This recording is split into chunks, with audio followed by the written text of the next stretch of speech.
Students, today I am going to start chapter 4 Everything for the Best. In ancient time, there was a rich and powerful king who ruled over a vast kingdom.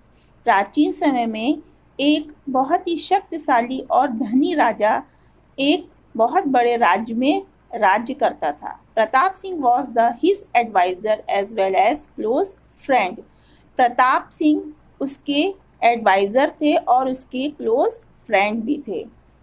Caravan lords brought daily wealth into his capital and his kingdom was well administered by his ministers under the guidance of Pratap Singh. Caravan बहुत सा धन load करके उनके Capitals में राज्य में लाते थे और जो उनका राज्य था वो बहुत ही प्रताप सिंह जो उनके जो मिनिस्टर्स के जो फेमस मतलब जो उनके मुख्य प्रताप सिंह थे उनके अंडर में उनका जो राज्य था वो बहुत अच्छे तरीके से चल रहा था. The only irritation the king sometimes suffered was to see the ills of famine, epidemic and wars which men seemed unable to avoid.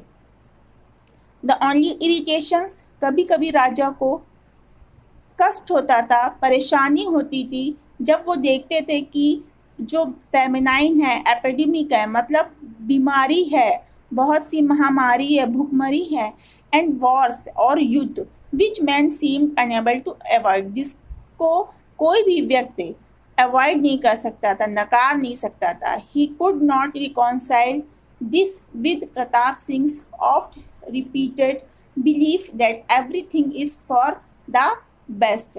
और वो इसमें कभी भी reconcile means to settle quarrel मतलब कि वो समाधान चाहते थे कि जो उनके जो मंत्री थे प्रताप सिंह वो कहते थे, उनका ये विश्वास होता था कि जो कुछ भी होता है वो अच्छे के लिए ही होता है.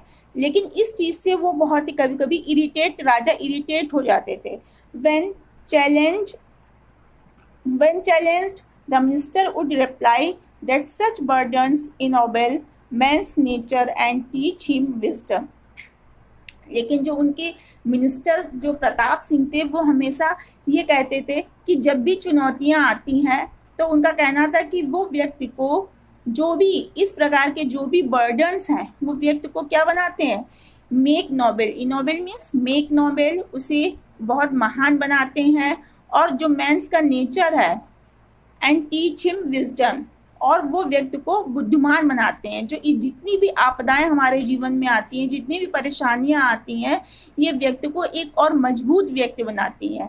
सो bringing mankind slowly towards perfection. और जितनी भी जब भी समस्याएं आती हैं ये व्यक्ति को एक परफेक्शन की ओर ले जाती हैं. The man was optimistic to the core and no hardship in life had any discouraging effect on him because he would always look at the positive side of the worst adversity. The man was optimistic. जो man जो optimistic होते हैं, आशावादी होते हैं, to the core and no hardship in life had any discouraging effect on him. जो लोग आशावादी होते हैं उनके सामने लाइफ की जितनी भी मुसीबतें होती हैं वो उन पे डिस्करेज नहीं करती हैं. इफेक्ट ऑन हिम, उन पे कोई डिस्करेज का हतोत्साहित का प्रभाव उन पे नहीं पड़ता है. Because he would always look at the positive side of the worst adversity. क्योंकि जो ऐसे लोग होते हैं वो अपनी adversity is equal to difficult situation. जो ऑप्टिमिस्टिक लोग होते हैं, आशावादी लोग होते हैं, वो बुरी से बुरी परिस्थितियों में भी अपना पॉजिटिव साइड रखते हैं. उनकी जो सोच होती है वो सकारात्मक होती है. He would think of the benefits that could be derived from adversities. वो हमेशा उन डिफ़िकल्ट सिचुएशंस में भी अपने लिए बेनिफिट्स निकाल लेते हैं, उसमें संभावनाएं तलाश लेते हैं. In fact, this particular trait was so prominent in him. कहने लगे वास्तव में जो उनके अंदर ये पर्टिकुलर ये जो क्या कहते हैं लक्षण था, ये खासियत थी कि that others around him very often got tired of his oft repeated belief.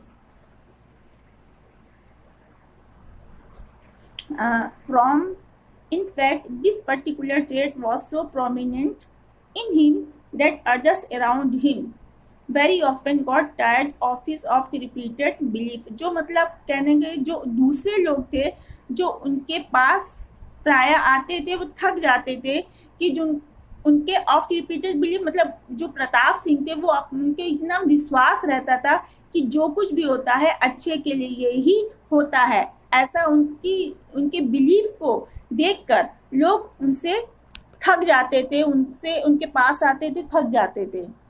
One day the king and Pratap Singh went out riding on a hunting expeditions to a dense forest.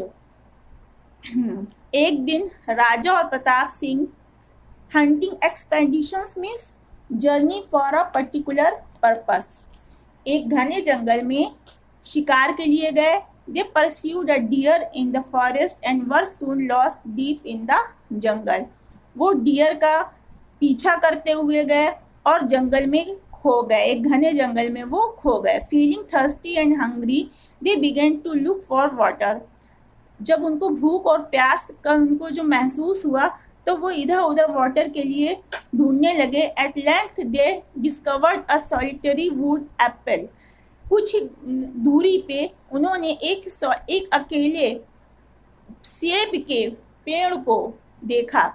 When the king tried to cut the apple, जैसे ही राजा ने सेब को काटने का प्रयास किया, as luck would have it, the sword slipped from his hand and he cut off his finger. वैसे ही उसी तरीके से जैसे कि हो सकता है ये उनका ऐसा भाग्य हो कि जो उनकी तलवार थी वो उनके हाथ से स्लिप हो गई और उनकी एक जो उंगली थी वो कट गई.